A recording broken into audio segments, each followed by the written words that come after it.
On décrypte le monde et on décrypte la politique européenne en matière migratoire. Est-ce que le pacte sur l'asile et la migration qui vient d'être voté au Parlement européen va régler quelque chose? Est-ce que l'Europe est en train de durcir le ton à l'approche de ces élections européennes? Oui ou non? Pour l'instant, la réponse est plutôt non, avec nos deux invités, bien qu'ils ne soient pas d'accord dans les modalités. On est avec Pierre-Henri, président de France Fraternité, et Philippe Fontana, avocat au barreau de Paris. On revenait justement avec Pierre-Henri à l'instant, Philippe Fontana, sur le fait que, selon lui, ce texte ne mènerait pas à grand-chose. Là-dessus, vous êtes d'accord? Comme je vous disais, c'est une timide réaction. Il vaut mieux avoir un texte qui commence à fonder une coopération dans laquelle on examine la demande d'asile, soit aux portes de l'Europe, dans des zones à qui l'on confère une forme d'extraterritorialité. Et ça suppose plusieurs choses. Ça suppose d'abord que les pays en dehors de l'Europe acceptent qu'on fasse notre travail chez eux. Et en plus, ça suppose qu'on arrive à le faire d'un point de vue logistique. Ce serait où? En Turquie? Non, mais c'est l'ardente obligation de la coopération. Il faut bien que nos auditeurs comprennent que la présentation de mon contradicteur est un peu biaisée. Lorsqu'il cite les nationalités en Europe, effectivement, mais il ne cite pas les nationalités en France. Comment ça se fait que les Bangladais, soit avec les Afghans, les Turcs, les Guinéens fassent partie des premières demandes d'asile en France alors qu'elles sont quasiment systématiquement refusées? Lorsque vous présentez une demande d'asile en France et qu'elle est refusée, d'abord vous restez au moins 1 an et demi en France, et ensuite, d'après le rapport de la Cour des comptes, il n'y a que seulement 2% des réfugiés qui n'ont pas eu l'asile qui font l'objet d'une OQTF obligation de quitter le territoire français. Voilà, donc ça fait... Ils reçoivent une OQTF. C'est faux ce que vous racontez. C'est le rapport des cours des comptes. Monsieur Henry, ne m'interrompez pas. Vous allez répondre, vous m'avez qualifié de militant. On c'est l'a vous dit, qui l'êtes, mais qu'importe. Si vous voulez, on reviendra sur votre passé militant en PS. Qu'importe. Moi, ce que je vais vous dire, c'est que il importe que la demande d'asile soit présentée dans des pays limitrophes. Que vient faire un Afghan dans notre pays? Nous n'avons pas de lien, à part les 90 soldats que nous avons perdus pour le combat dans la liberté.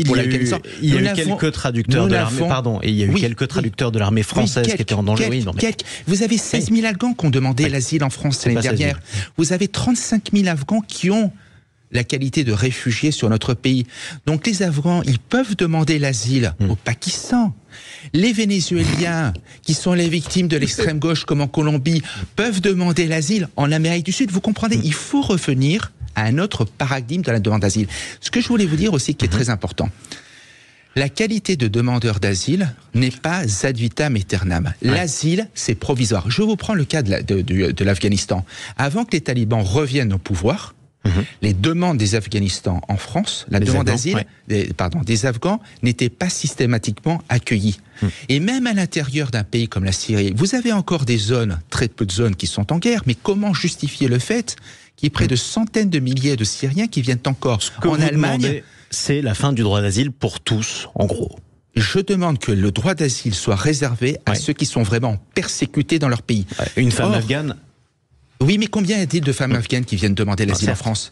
On les compte sur une poignée d'une main. Pierre-Henri. Oui, en fait, les propos que vous tenez sont très clairs. Il s'agit d'en finir avec la Convention de Genève de 1951 et qui est aujourd'hui adoptée par l'ensemble des pays démocratiques dans le monde. Donc voilà, c'est très clair. Vous ne voulez plus du droit d'asile, vous ne voulez plus de cette convention qui a été adoptée après la Seconde Guerre mondiale, et en cela, vous êtes assez conforme à un courant de pensée qui consiste à tout balayer des acquis.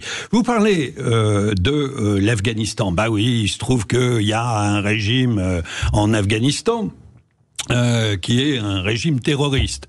Du coup, vous avez un certain nombre... Et puis, un pays qui est marqué par plus de 50 années de guerre. Et du coup, vous avez un certain nombre de gens qui fuient, effectivement, l'Afghanistan. Alors, vous dites, ils ont qu'à aller au Pakistan, ils ont qu'à aller en Iran.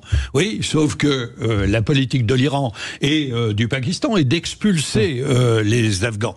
Et donc, en réalité, ce que vous proposez, c'est tout simplement d'abandonner les Afghans à leur sort. Ensuite, vous parlez de la situation française et du droit d'asile.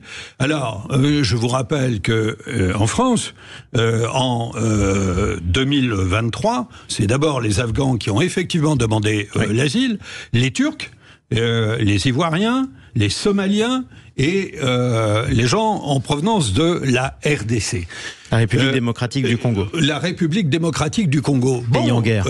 Il se trouve qu'il y a des instances qui s'appellent l'Office français de protection des réfugiés et des apatrides, et qu'il y a une instance de recours qui est composée de magistrats qui s'appelle la Cour nationale du droit d'asile, qui délivre un certain nombre d'autorisations à rester sur le territoire. Sauf que ce que vous répondra, c'est juste pour avancer, pour arriver au terme du débat. Ce que vous répondrez, Philippe Fontana a raison, c'est comment se fait-il dans ce cas-là que ceux à qui il arrive d'être déboutés ne soient presque jamais reconduits dans leur pays? Alors, d'abord, je vous l'ai dit tout à l'heure, il y a un problème. Est-ce qu'on peut reconduire des Afghans aujourd'hui en Afghanistan? Mais ils ne sont pas déboutés, donc on les accueille pas. Ce n'est pas vrai. Ce n'est pas vrai. Les Afghans aujourd'hui sont déboutés. Mais, par exemple, en France, et moi je m'élève contre ça, vous avez un certain nombre de personnes qui sont déboutées, mais qui vont être laissées à la rue ou dans les mains des passeurs, tout simplement parce qu'on ne peut pas les reconduire. Les Allemands font autre chose. Ils délivrent un permis de résidence tolérée, qui s'appelle le Duldung. Et moi, je préfère que les gens s'inscrivent dans un système de droit plutôt que d'être laissés, livrés à eux-mêmes dans la rue. Et moi, je suis pour la sécurité, pour tout. Je suis pour l'accompagnement de ces personnes. Vous voyez, à votre différence, vous voulez tout supprimer. Moi, je considère que l'accompagnement et l'accueil, c'est un élément de sécurité pour nos concitoyens. Et de ce point de vue, je vous considère comme étant très dangereux. Ce que vous proposez est un danger permanent pour nos concitoyens. Monsieur Henry, et mot de la fin pour Philippe Fontana. Je vais vous répondre, vous caricaturez les choses. Quand vous savez que 60%... Attendez, vous savez que 60% des Afghans sont déboutés. Moi, ce qui m'interpelle... 60% des demandes Afghans sont déboutés de la demande d'asile. Ce sont les chiffres, pas du tout. Moi, ce qui m'embête, monsieur Henry, c'est que votre discours est lénifiant, mais surtout que vous êtes encore assesseur à la CNDA. D'accord ? Pardon ? Vous êtes bien assesseur à la Cour nationale du droit d'asile. Mais, cher monsieur, attendez, répondez-moi oui ou non. Si, parce que le discours que vous tenez aujourd'hui, non, mais laissez-moi parler. Vous voyez, je vous interdis d'utiliser cette fonction. Ça vous embête. Oui, alors vous avez peur de ce que je vais vous dire maintenant. Mais non, je n'ai peur de rien, monsieur. Vous êtes un militant d'extrême droite. Point à la ligne. Voilà, ça c'est très clair. Mais derrière le vernis, ça vient de craquer. Voilà ce que vous êtes. Voilà ce que vous êtes. Personne n'a peur de rien à part d'une cacophonie. Monsieur Fontana, vous êtes un avocat d'extrême droite. Chers amis, je vais être obligé de vous couper les micros parce qu'on n'entend rien en fait. C'est pour ça. Est-ce qu'on peut aller au-delà des attaques personnelles et aller sur le fond? C'était ce que je vous proposais. Sinon, je coupe les micros, monsieur Pierre-Henry. Vous l'avez dit 3 ou 4 fois, on a compris ce que vous disiez. Philippe Fontana, un mot sur le fond et répétez ce que vous voulez, mais vous n'êtes pas là pour couvrir la voix des autres. Monsieur Henry siège comme assesseur à la CNDA. Vous l'avez dit, mais on peut aller au-delà. Monsieur Henry, je ne suis pas là pour le Premier ministre israélien de criminel. Bon, allez, on va arrêter. Écoutez, on va mettre un terme à ce débat.